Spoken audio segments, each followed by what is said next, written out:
নমস্কার। বনলতা সেন, মেঠো কবি জীবনানন্দ দাশ। হাজার বছর ধরে আমি পথ হাঁটিতেছি পৃথিবীর পথে। সিংহল সমুদ্র থেকে নিশীথের অন্ধকারে, মালয় সাগরে অনেক ঘুরেছি আমি। বিম্বিসার অশোকের ধূসর জগতে সেখানে ছিলাম আমি। আরো দূর অন্ধকারে বিদর্ভ নগরে আমি ক্লান্ত প্রাণ এক।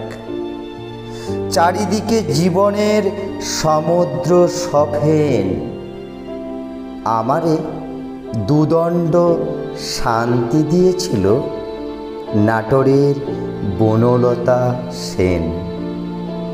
চুলতার কবেকার অন্ধকার বিদিশার নিশা, মুক্তার শ্রাবস্তির কারুকার্য, অতি দূর সমুদ্রের পর হাল ভেঙে যে নাবিক হারায়েছে দিশা।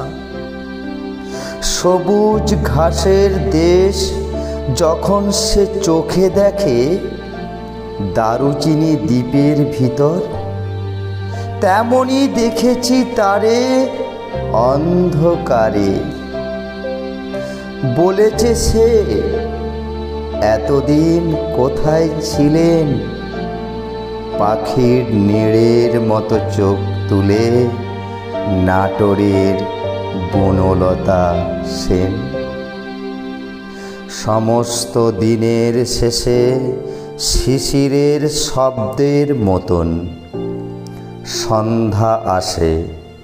ডানার রৌদ্রের গন্ধ মুছে ফেলে চিল। পৃথিবীর সব রং নিভে গেলে পাণ্ডুলিপি করে আয়োজন। তখন গল্পের তরে জোনাকির রঙে ঝিলমিল।